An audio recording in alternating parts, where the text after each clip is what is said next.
Act 1. The long, hot summer day. Australia in the 1960s was a land of sun-drenched optimism, a place of safe neighborhoods and carefree childhoods. It was an era when children could leave their homes in the morning and play outside until dusk, their parents secure in the knowledge that they were safe. But on Australia Day, January 26, 1966, this cherished sense of security was shattered forever. On a blistering hot day at a crowded beach in Adelaide, 3 young siblings would vanish in broad daylight, sparking one of the largest police investigations in Australian history and creating a profound, enduring mystery that has haunted the nation for over half a century. This is the story of the disappearance of the Beaumont children. The Beaumont family was, by all accounts, a typical, happy working-class family. Jim and Nancy Beaumont lived with their 3 beautiful children in a modest home in Somerton Park, a suburb of Adelaide. There was 9-year-old Jane, the responsible older sister, 7-year-old Arnna, the adventurous middle child, and 4-year-old Grant, the playful baby of the family. The morning of Australia Day was scorching hot. The children begged their mother to let them take the short, 5-minute bus ride to the nearby Glenelg Beach, a popular spot they had visited many times before. Nancy Beaumont was hesitant. It would be the first time they had gone to the beach by themselves. But Jane, the eldest, was a sensible and mature girl. She promised to look after her younger siblings. Nancy finally relented. She gave Jane some money for the bus fare and for a snack. She watched them walk to the bus stop, 3 happy children in their summer clothes, excited for a day of fun in the sun. She told them to be home by noon. It was the last time she would ever see them. The bus ride was uneventful. The children arrived at the bustling Glenelg Beach around 10:15 a.m. The beach was packed with holiday crowds. For the next hour or so, they played in the sand and splashed in the shallow water, just like hundreds of other children. But they were not alone. Several eyewitnesses would later report seeing the 3 children playing with a tall, thin, sun-tanned man in his mid-30s. He was described as having a lean, athletic build and blonde hair. He seemed friendly. He was playing with the children, helping them with their clothes after they got wet. No one thought anything was amiss. He looked like a friend or a relative. Around 11:45 a.m., the children were seen leaving the beach, walking in the direction of a local cake shop. An eyewitness, a local postman who knew the children, saw them. They seemed happy and were laughing. They were not with the tall, blonde man at this point. They bought some pasties and a meat pie with a 1-pound note. This was strange. Their mother had only given them shillings, not a pound note. Had someone given them the money? After leaving the cake shop, the trail of confirmed sightings goes cold. They were supposed to be on the 12 p.m. bus home, but they never got on it. Back at their home, their mother, Nancy, was beginning to worry. Noon came and went. Then 1 p.m., then 2 p.m. Nancy was now frantic. She went to the bus stop, but there was no sign of them. Her husband, Jim, returned home from work, and the 2 of them began a desperate search, driving to the beach and asking friends if they had seen the children. By late afternoon, with a growing sense of terror, they contacted the police. The long, agonizing search for the Beaumont children had begun. Act 2. The Manhunt and the Blonde Man. The disappearance of the 3 Beaumont children sparked a manhunt of a scale that Australia had never seen before. The initial search of the beach and the surrounding suburbs by police and desperate volunteers yielded nothing. As the sun set on that tragic Australia day, a chilling realization dawned upon the nation. This was not a case of children simply getting lost. This was something far more sinister. The South Australia police were faced with an almost impossible task. There was no crime scene, no ransom note, and no apparent motive. The children had vanished from a crowded public place in the middle of the day. The case became a media sensation, not just in Australia, but around the world. The faces of Jane, Arnna, and Grant were plastered on the front page of every newspaper. Their story was a parent's worst nightmare, and it struck a deep chord with the public. As the investigation intensified, police began to piece together a timeline based on eyewitness accounts. And one figure began to emerge from the haze of the holiday crowds. A tall, thin, sun-tanned man with blonde hair, in his mid-30s. Multiple, independent witnesses reported seeing a man matching this description interacting with the children on the beach. He seemed to be on friendly terms with them, playing with them, and at one point, he was seen buying them the snacks at the cake shop. This was the man who had likely given them the £1 note. This blonde man immediately became the prime suspect, the central phantom in the entire mystery. Police released a detailed composite sketch of the man, and it was distributed throughout the country. The hunt for the blonde man was on.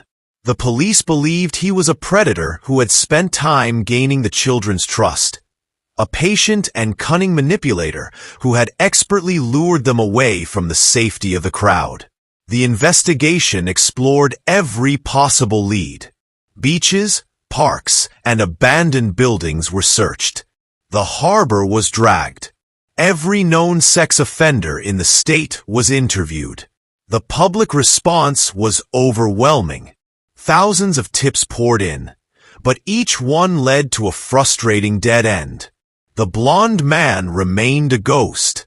As the days turned into weeks, the hope of finding the children alive began to fade, replaced by a grim sense of national mourning. The case had a profound and lasting impact on Australian society. The carefree innocence of the 1960s was shattered. Parents who had once let their children play freely outside were now gripped by a new fear. The story of the Beaumont children became a cautionary tale, a dark line drawn between a time of innocence and a new, more dangerous era. The children had not just been taken from their family. They had been stolen from the nation's sense of security. Act 3. The Psychic and the Suspects. As the official police investigation began to stall, the case took a strange and highly publicized turn.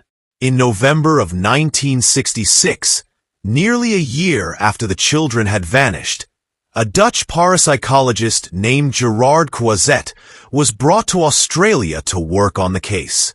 Croiset was a world-famous psychic, known for his supposed ability to see details of crimes and locate missing people.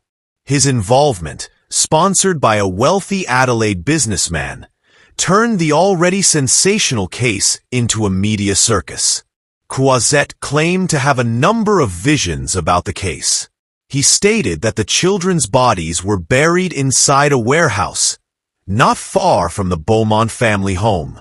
He pointed to a specific spot, a concrete floor in a newly constructed building.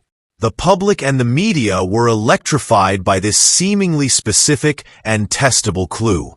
The pressure to excavate the site became immense. The owners of the building, despite their skepticism, agreed to allow the police to dig. A massive hole was drilled into the concrete floor. The nation watched, holding its breath, hoping for a final, tragic answer. But the dig revealed nothing. There were no bodies. There was no evidence of any kind. Croiset's vision was a failure, a false hope that left the family and the public even more devastated. His involvement, which was intended to bring clarity, only added another layer of confusion and controversy to the case.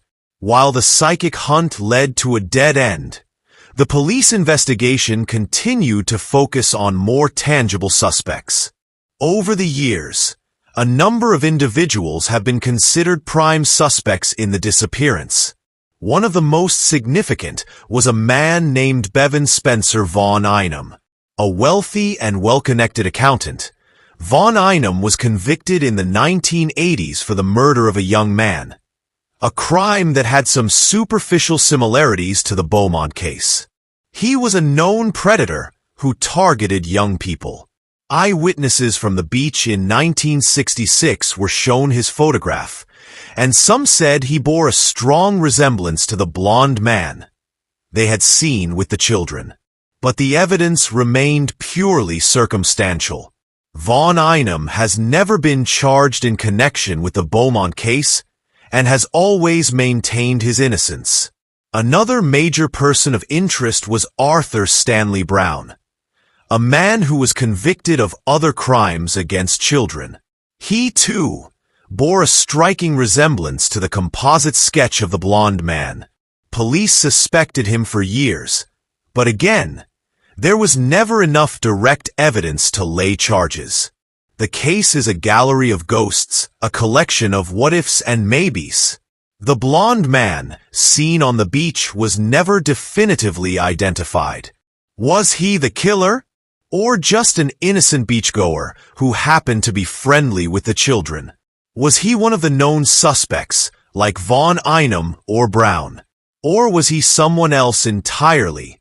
A phantom who committed the perfect crime and then simply vanished back into his normal life? The lack of any bodies, any forensic evidence, or a confession has left these questions hanging in the air for over 50 years. Act 4. A lifetime of searching. In the years that followed, the Beaumont case never officially closed, but the active investigation eventually wound down, leaving behind a cold trail and a family trapped in a state of unending grief and uncertainty. For Jim and Nancy Beaumont, the search for their children became their life's purpose. They remained in the same house in Somerton Park for decades, their hope a flickering candle against a storm of despair. They never changed the locks, they never disconnected their phone, always clinging to the faint hope that one day, their children might come home, or that someone might call with the answer to their prayers. The case was a national wound, and the Beaumonts' quiet dignity in the face of unimaginable pain earned them the sympathy and respect of the entire country. But their public profile also made them a target for cruel hoaxes and false leads. 2 years after the disappearance, they received a series of letters, allegedly written by their eldest daughter, Jane. The letters described a relatively happy life, and a man who was now their guardian. Another letter, supposedly from the man himself, claimed he was willing to return the children. The letters led to a frantic police effort to arrange a meeting at a designated spot. But the author of the letters never showed up. Years later, a forensic analysis concluded that the letters were a cruel and elaborate hoax, likely perpetrated by a troubled teenager who was obsessed with the case. For Nancy and Jim, each false lead, each cruel prank, was like losing their children all over again. They eventually sold their house and tried to find a semblance of a normal life, but the mystery was a shadow that followed them everywhere. They were devoted to each other, their shared grief a bond that could not be broken. They would eventually divorce, the immense, lifelong strain of their tragedy having taken its final toll. But they never stopped searching, never stopped hoping. Nancy Beaumont passed away in 2019, and Jim Beaumont in 2023, both going to their graves without ever knowing what happened to their 3 beautiful children on that long, hot summer day in 1966. Act 5. A Nation's Lost Innocence. The disappearance of the Beaumont children is more than just a cold case. It is a scar on the soul of a nation. The story marked a profound turning point in Australian culture. The carefree, she'll be right, mate attitude, the belief in the inherent safety of their communities, was shattered forever. The case is often cited as the moment Australia lost its innocence. Parents who had once allowed their children the freedom to roam and play without supervision were now gripped by a new and terrible fear. The sight of a child walking home alone from school, once a common and unremarkable scene, was suddenly a cause for alarm. The Beaumont case fundamentally changed the way Australians raise their children. For over 50 years, the South Australia Police have kept the case open. It is one of the longest and most extensive criminal investigations in the country's history. Every few years, a new lead or a new technology prompts a fresh wave of activity. In 2013 and again in 2018, police excavated sites based on new information, searching for the children's remains. Each excavation brought a renewed sense of hope, and each one ended in the same heartbreaking disappointment. The mystery of what happened to Jane, Arnna, and Grant Beaumont has become a part of Australia's national folklore. It is a ghost story that is told and retold, a cautionary tale that is passed down through generations. The image of the three smiling children, walking hand in hand to the beach on that hot summer day, is forever etched into the country's collective memory. Their story is a chilling reminder of the fragility of innocence and the dark reality that monsters can walk among us, even on the sunniest of days. The blonde man, the phantom of Glenelg Beach, was never caught. The three children were never found. And for their family, and for a nation, the long, hot summer day of 1966 has never truly ended.